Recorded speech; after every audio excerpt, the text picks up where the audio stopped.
Let's read.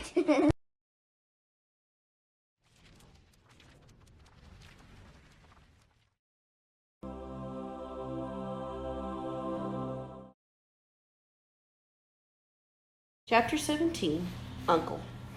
When they pulled into the fairgrounds, they could hear music and see the Ferris wheel turning in the sky. They could smell the dust of the racetrack where the sprinkling cart had moistened it, and they could smell hamburgers frying and see balloons aloft. They could hear sheep blotting in their pens. An enormous voice over the loudspeaker said, "Attention, please. Will the owner of a Pontiac car license number H2439 please move your car away from the fireworks shed?" "Can I have some money?" asked Fern. "Can I too?" asked Avery. "I'm going to win a doll by spinning a wheel, and it will stop at the right number," said Fern. "I'm going to steer a jet plane and make it bump into another one." "Can I have a balloon?" asked Fern. "Can I have a frozen custard, a cheeseburger, and some raspberry soda pop?" asked Avery. "You children be quiet till we get the big pig unloaded," said Mrs. Arable. "Let's let the children go off by themselves," suggested Mr. Arable. "The fair only comes once a year." Mr. Arable gave Fern 2 quarters and 2 dimes. He gave Avery 5 dimes and 4 nickels. "Now run along," he said, "and remember, the money has to last all day. Don't spend it all the first few minutes. And be back here at the truck at noontime so we can all have lunch together. And don't eat a lot of stuff that's going to make you sick to your stomachs." "And if you go on those swings," said Mrs. Arable, "you hang on tight. You hang on very tight. Hear me?" "And don't get lost," said Mrs. Zuckerman. "And don't get dirty. Don't get overheated," said their mother. "Watch out for pickpockets," cautioned their father. "And don't cross the racetrack when the horses are coming," cried Mrs. Zuckerman. The children grabbed each other by the hand and danced off in the direction of the merry-go-round towards the wonderful music and the wonderful adventure and the wonderful excitement into the wonderful midway where there would be no parents to guard them and guide them, and where they could be happy and free to do as they pleased. Mrs. Arable stood quietly and watched them go. Then she sighed. Then she blew her nose. "Do you really think it's all right?" she asked. "Well, you've got to grow up sometime," said Mr. Arable, "and a fair is a good place to start." While Wilbur was being unloaded and taken out of his crate and into his new pig, crowds gathered to watch. They stared at the sign, "Zuckerman's Famous Pig." Wilbur stared back and tried to look extra good. He was pleased with his new home. The pen was grassy and it was shaded from the sun by a shed roof. Charlotte, watching her chance, scrambled out of the crate and climbed a post to the underside of the roof. Nobody noticed her. Templeton, not wishing to come out in broad daylight, stayed quietly under the straw at the bottom of the crate. Mr. Zuckerman poured some skim milk into Wilbur's trough, pitched clean straw into his pen, and then he and Mrs. Zuckerman and the Arables walked away toward the cattle barn to look at purebred cows and to see the sights. Mr. Zuckerman particularly wanted to look at tractors. Mrs. Zuckerman wanted to see a deep freeze. Lurvy wandered off by himself, hoping to meet friends and have some fun on the midway. As soon as the people were gone, Charlotte spoke to Wilbur. "It's a good thing you can't see what I see," she said.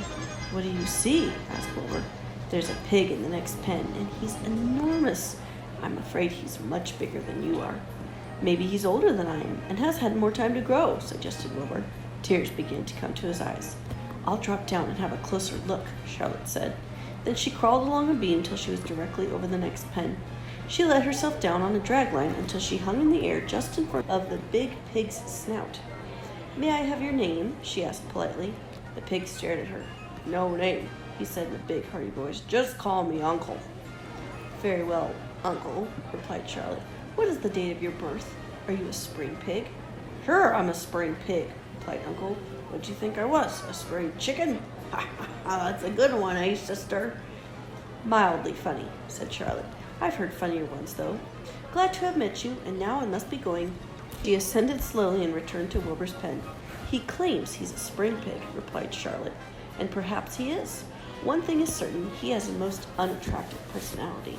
He is too familiar, too noisy, and he cracks weak jokes. Also, he's not anywhere near as clean as you are, nor as pleasant. I took quite a dislike to him in our brief interview. He's going to be a hard pig to beat, though, Wilbur, on account of his size and weight. But with me helping you, it can be done." "When are you going to spin a web?" asked Wilbur. "This afternoon, late, if I'm not too tired," said Charlotte. "The least thing tires me these days. I don't seem to have the energy I once had. My age, I guess." Wilbur looked at his friend. She looked rather swollen, and she seemed listless. "I'm awfully sorry to hear that you're feeling poorly, Charlotte. Perhaps if you spin a web and catch a couple of flies, you'll feel better." Perhaps, she said wearily, but I feel like the end of a long day. Clinging upside down to the ceiling, she settled down for a nap, leaving Wilbur very much worried. All morning, people wandered past Wilbur's pen. Dozens and dozens of strangers stopped to stare at him and to admire his silky white coat, his curly tail, his kind and radiant expression. Then they would move on to the next pen where the bigger pig lay. Wilbur heard several people make favorable remarks about Uncle's great size. He couldn't help overhearing these remarks, and he couldn't help worrying. And now, with Charlotte not feeling well, he thought, oh dear. All morning, Templeton slept quietly under the straw. The day grew fiercely hot. At noon, the Zuckermans and the Arables returned to the pig pen. Then, a few minutes later, Fern and Avery showed up. Fern had a monkey doll in her arms and was eating Cracker Jack. Avery had a balloon tied to his ear and was chewing a candied apple. The children were hot and dirty. Isn't it hot? Said Mrs. Zuckerman. It's terribly hot, said Mrs. Arable, fanning herself with an advertisement of a deep freeze. One by one, they climbed into the truck and opened lunch boxes. The sun beat down on everything. Nobody seemed hungry. When are the judges going to decide about Wilbur? Asked Mrs. Zuckerman. Not till tomorrow, said Mr. Zuckerman. Lurvy appeared, carrying an Indian blanket that he had won. That's just what we need, said Avery, a blanket. Of course it is, replied Lurvy, and he spread the blanket across the sideboards of the truck so that it was like a little tent. The children sat in the shade under the blanket and felt better. After lunch, they stretched out and fell asleep.